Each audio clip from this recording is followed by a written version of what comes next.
High guys, good morning. আশা করছি তোমরা সবাই খুব ভালো আছো। আমরাও কিন্তু বেশ আছি। ছোটোখাটো পরিবারে ছোটোখাটো হাসি খুশি নিয়েই চলছে আমাদের জীবন।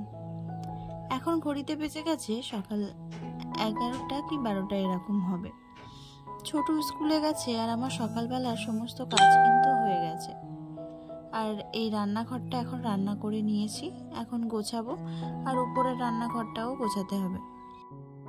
দুই ভাই স্কুলে চলে গেলে আমার হাতে অনেকটা সময় বেঁচে যায়।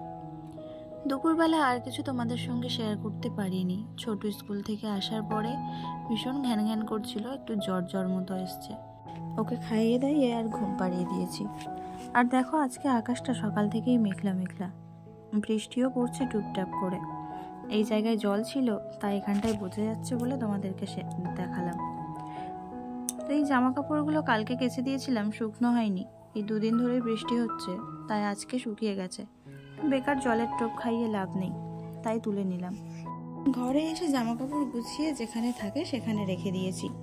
আর অয়না চলে এসছে, ওকে খাইয়ে দিয়েছিলাম, দিতে ওর ভাইয়ের ধারে গিয়ে শুয়ে ঘুমিয়ে পড়েছে। মাও ঘুমাচ্ছে, আর বৃষ্টিও একটু জোরেই এসছে। তাই ভাবলাম যে আমি আর কি করব শুয়ে। এখন শুয়ে থাকা মানে টাইমটা নষ্ট হওয়া। দেখবে বন্ধুরা, যদি একটা বাচ্চা থাকে বাড়িতে, তাহলে মনে হয় কখন সে ঘুমাবে আর সেই ফাঁকে আমি কাজগুলো সারবো। এইভাবে যদি একটু বুদ্ধি করে সংসারে কাজবাজ করে নেওয়া যায়, তাহলে নিজের জন্যও সময় পাওয়া যায়, বাচ্চাদের পিছনেও একটু সময় দেওয়া যায়। আর গ্রিলটা লাগানোর ফলে কি হয়েছে বলো তো, বারান্দায় যে বৃষ্টি হলে জল ভর্তি হয়ে যেত, সেই জিনিসটা আর হচ্ছে না। এটাই আমার একটা সুবিধা বলতে পারো। আর এইটা নিয়ে একটু সমস্যায় আছি, দেখা যাক, তোমাদের দাদাভাই আসলে এটা ঠিক করে নিতে হবে। আর বৃষ্টি কিন্তু আগের থেকে বেশ ভালোই হচ্ছে। টানা 1 ঘন্টা বৃষ্টি হয়েছে, তো বৃষ্টি কমে গেছে। আর এখনও ছোটু, অয়ন, মা তিনজনেই ঘুমাচ্ছে। তাই ভাবলাম যে ফ্রিজের জন্য একটু কিছু করি। অনলাইনে দেখছিলাম যে ফ্রিজের ভিতরে যে কভারগুলো হয় না, ওগুলো একটু দাম বেশি বলছে। আর সবাই তো আর কেনার সাধ্য বা সামর্থ্য কিছু থাকে না। এই টানাটানির সংসারে যেভাবে পারি একটু বুদ্ধি খাটিয়ে করার চেষ্টা করি। তো সংসারটা তো সামলাতে হবে, আর তার উপরে এত টাকা খরচ হয়ে গেল ঘরের পিছনে।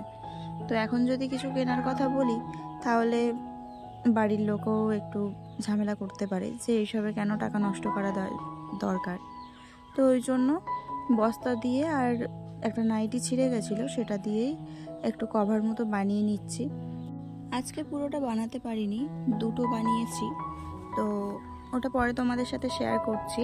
আর আমি পুজো দিতে গেছিলাম, আজকে বৃহস্পতিবার, একটু লক্ষ্মী পুজো দেওয়ার ছিল, তাই ঘট বসিয়ে পুজো করে আসলাম। এদিকে দুই ভাইয়ে একটু বদমাইশি, খেলাধুলা যাই বলো না কেন, সেই সবই করছে। অয়ন বিছানা গোছাবে, তো ওকে বিছানা গোছাতেই দিচ্ছে না, ও গিয়ে ওর মধ্যে উঠে নাচবে। তো আমি এখানে বসেছিলাম সন্ধে দিয়ে এসে। তো আজকে বৃহস্পতিবার আমাদের বাজারও থাকে, তো বাজার করে নিয়ে এসছে। তো এদেরকে একটু সামলে নিয়ে একটু খাওয়া দাওয়া করে তারপরে মাছ কাটতে যাব।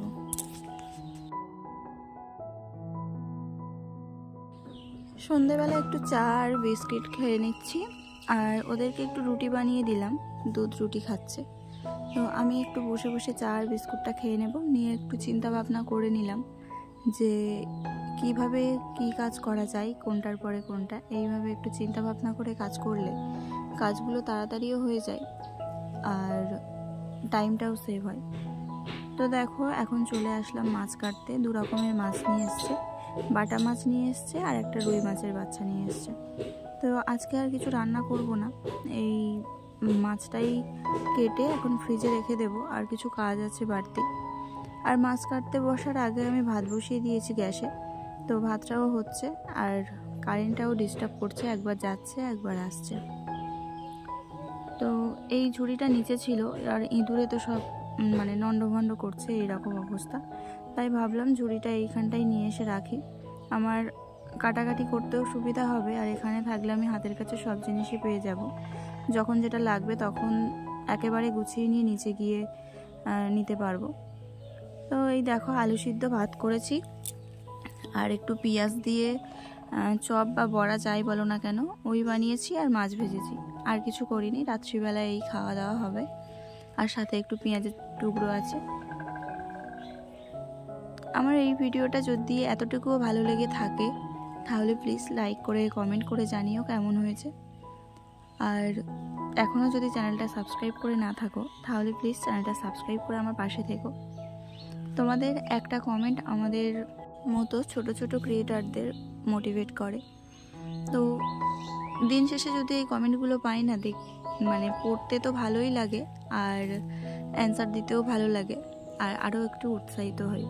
আর এই দেখো, বলেছিলাম বানিয়েছি, তো একটা এখন ইউজ করছি, মানে যেহেতু একটার উপরেই এখন রাখবো তাই এই একটাই পাতলাম। তো আমি রাত্রিবেলা সব কিছু গুছিয়ে রাখলাম, কিন্তু আজকে না ছোটো ভীষণ বিরক্ত করছে। আজকে আর বাসনও মাজতে পারিনি, আর সেইভাবে কিছু গুছিয়ে উঠতে পারিনি। তাই দেখো 10:30 বেজে গেছে। তো ছোটোর জ্বর এসছে, ওর একটু জ্বরের ওষুধটা খাওয়াবো, খাইয়ে তারপরে ঘুম পাড়িয়ে দেবো। আর বাচ্চাদের দেখবে শরীর খারাপ থাকলে না, বড়দের তো ভালোই লাগে না, আর তার উপরে কোনো কাজেও যেন গতি থাকে না, মন বসতে চায় না। কখন যে বাচ্চার শরীরটা ভালো হবে এই রকমই মনোভাব থাকে সব সময়। তো সেই রকমই ছেলের শরীরটা ভালো না, সারাক্ষণ ঘ্যান ঘ্যান ঘ্যান ঘ্যান করছে। আর বাচ্চা কাচ্চা যদি এরকম ঘ্যান ঘ্যান করতে থাকে তাহলে একদমই ভালো লাগে না। তো ওষুধ খাওয়ার সময় ওরকম দাঁতে দাঁত চেপে থাকবে, ওষুধই খাবে না, তাই এটা ওটা বলে তারপরে ওষুধ খাওয়াতে হয়। তো যাই হোক, চলো আজকের মতো এখানেই টাটা। সবাই খুব ভালো থেকো, সুস্থ থেকো, আর এই সময় বাচ্চাদের খুব সাবধানে রেখো, এই ওয়েদারটা ভীষণ খারাপ। চলো আবার দেখা হচ্ছে কালকে, টাটা।